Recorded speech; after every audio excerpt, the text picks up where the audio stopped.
Good morning. It's quite cold out right now, actually. Do this one last one up. It's a little bit chilly. It's about 7:30 in the morning. My eyes are starting to water again.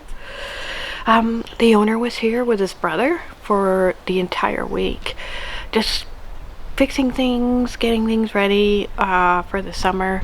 I think they're going to be here quite a bit this summer, and getting this cabin ready. So this cabin is the Airbnb cabin, and it's apparently 100% booked for the next little while. So that's good.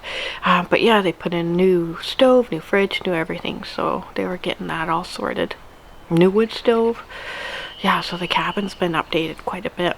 A lot of it was done this week. Peach had a little bit of a rough week. Poor old Peach.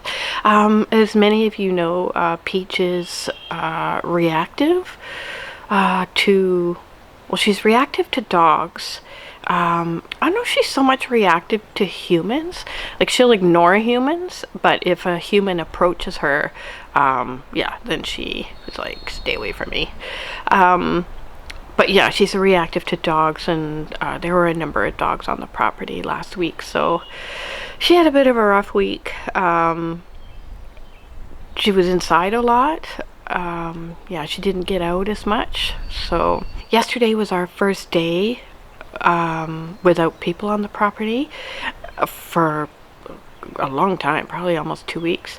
And I just let her go crazy outside. So she had a really good day yesterday, so that was really good. We had quite a bit of wind last week as well, and so yesterday I had the general chores of just raking everything up and getting everything put in the wheelbarrow and moved over to composting. Yeah, so that was one of the biggest things I did yesterday. While the owner and his brother were here last week, they went up into the forest and they identified a lot of windfalls that they wanted to buck up. The owner bucks all the wood on the property, so I don't buck any of it. My job when it comes to wood is to haul everything he's bucked up into the forest down to the wood splitter, and then to split it and stack it.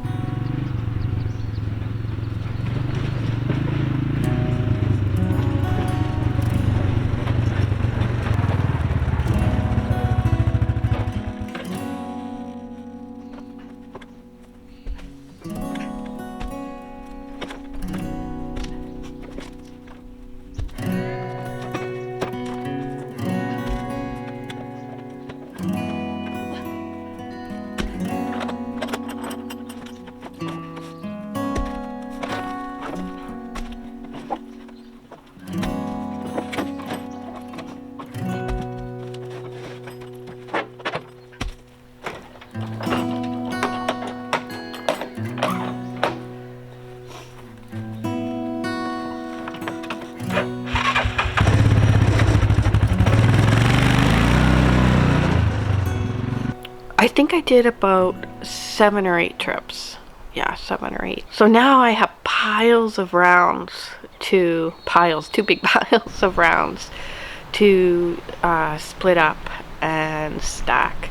I'm probably gonna leave it for a week, maybe 2 weeks. I'll keep an eye on it just for it to dry out a little bit, and then I will split it up. And I'm gonna leave a lot of it there to dry even more because it's sitting in the sun, and then probably after maybe about a month or so I'll move it under this deck. So we'll put a lot of it under this deck. Some of it's going into the woodshed, but yeah. So yeah, I certainly have my work cut out for me. A couple of weeks ago in one of my videos I made some bagels, and I had a couple of comments which made me laugh in the comment section, saying how people were disappointed that they didn't get to see me take a bite into one of the bagels. So what I did is I made bagels a couple of days ago, and yeah, and then I tasted them after for you.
See that steam?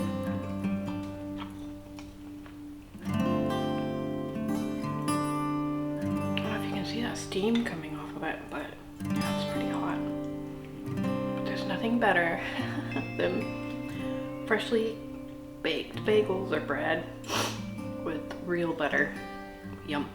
Last week's video, I had a lot of comments from last week's video, and it was I love getting comments. I love all the different things that people have to say. Yeah, I just really enjoy reading them. So many people had some theories about why Peach wouldn't go outside. One of the biggest theories was that people thought it was a Sasquatch or a Bigfoot.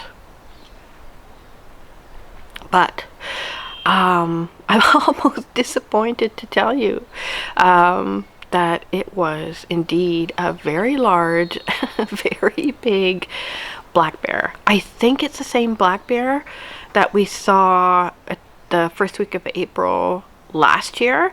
That black bear last year was massive, and I do think it's the same one, because this was a big fella.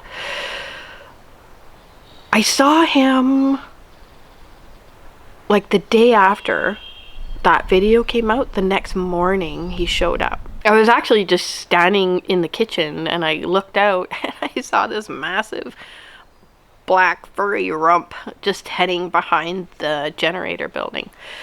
So yeah, I always get so excited when I see my first bear. The footage I took there, that was from my bathroom window, because when I saw him, I immediately knew it was that massive dude. And yeah, if he was a bit smaller, I probably would have gone outside. Not that it makes him any less dangerous, but I may have just gone outside and yeah, tried to get better footage. But anyway, so he came back every day that week. So he was here every day.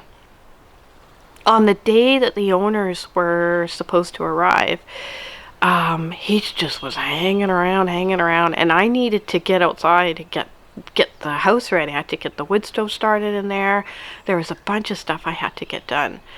So, and I couldn't get to the house because he was just hanging around the road that leads to the house. So, anyways, I broke out my bear banger. So the bear bangers that I have, do I have it on me? I do have it on me. So this is the bear banger that I have. So this little thing, you clip it back, and then you have, I don't know if you can see this, but it's a little cap. So it's a little cap, and you actually just stick it in the gun here.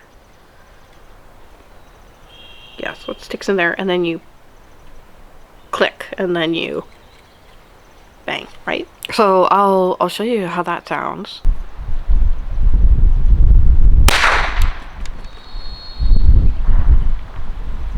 Yeah, so it basically just sounds like a BB gun or a cap gun. I also have, with this gun, I have these little things. So these are a lot louder, and they're very similar to flares almost. So you see this black piece there? I think that's some kind of gunpowder or something like that. And then what you do is you stick the black part in. So your cap is already in, right? And then you stick this piece in like this. And then when you shoot it, it's an entirely different experience.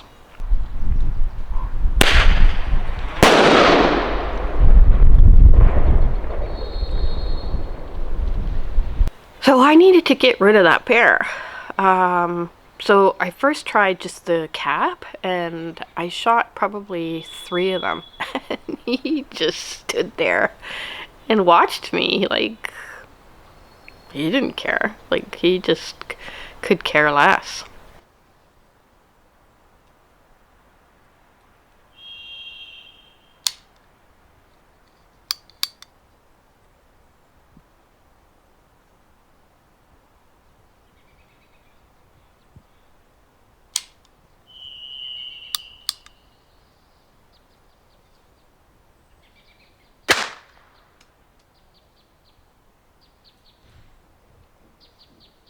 Didn't even scare him. Are you kidding me? So I ended up shooting, I think, 2 of these at him, and then finally, and I didn't get that on film, but finally on the second one he bolted. But yeah, this dude wasn't scared of it at all. So finally he did leave, so I waited probably about 15 minutes, and then I just went outside and got done what I had to get done. But yeah, I had to get rid of him. So, and since that day he hasn't been back. So normally I don't mind the bears being around. Like I'm so used to the bears being around. Like I'm still very careful. Like I don't if a bear is here, I don't go outside, period. If a bear's here, I'm very content to let him just eat the dandelions, enjoy himself. I don't feel the need to scare them away. But on that day, yeah, I just had so much to do. Still, after all the comments about Sasquatch, it kind of got me thinking, like, do I believe in Sasquatch? I mean, I live in an area where countless people for generations have reported Sasquatch sightings. So, no, I've never seen a Sasquatch or a Bigfoot out here, but that doesn't mean that it doesn't exist. I just think there's so much that we don't know about these forests. So, I think there's a little space for mystery.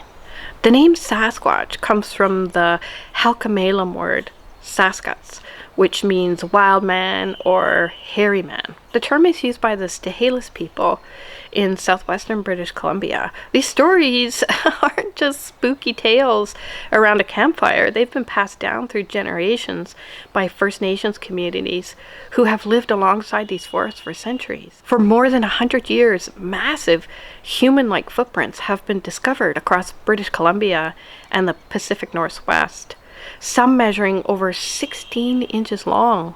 What's even more fascinating is that many of these prints show something called a mid-foot flexion break, a bend in the middle of the foot which is found in apes, but not in modern human anatomy. British Columbia actually holds the record for the most Sasquatch sightings in Canada. Hotspots include Harrison Hot Springs, Vancouver Island, and the Kootenays, all known for their remote forests. Many of the sightings occur deep in the wilderness, far from roads, towns, or cell phone reception. If you're hiking in these areas, you should keep your ears and eyes open. Most sightings describe a tall creature from 6 to 10 feet with a broad, muscular build and covered entirely in thick hair. Witnesses often say it has long arms, a heavy brow, and a strong, musky odor, unlike any known animal. And the sounds? Deep, guttural vocalizations that send chills down the spine. For those who've seen or heard it, apparently it's an encounter they never forget. So, do I believe in Sasquatch? I think that anything's possible. So, I definitely don't rule it out. So because the owners were here for such a long time and there are so many guests, I didn't get a lot of footage for this week. So that's my video for today. I just wanted to also say thank you. This week I got to 18,000 subscribers. So yeah, that's exciting for me. It was it was a cool milestone to reach, and it's all thanks to you guys, and I really appreciate it. And I also really appreciate everybody's comments. I just I really enjoy reading them. Some of them are funny, some of them are, can be kind of mean, but it is what it is. But yeah, overall I really enjoy reading everyone's comments. Yeah, so thank you so much for watching, and I'll see you next week.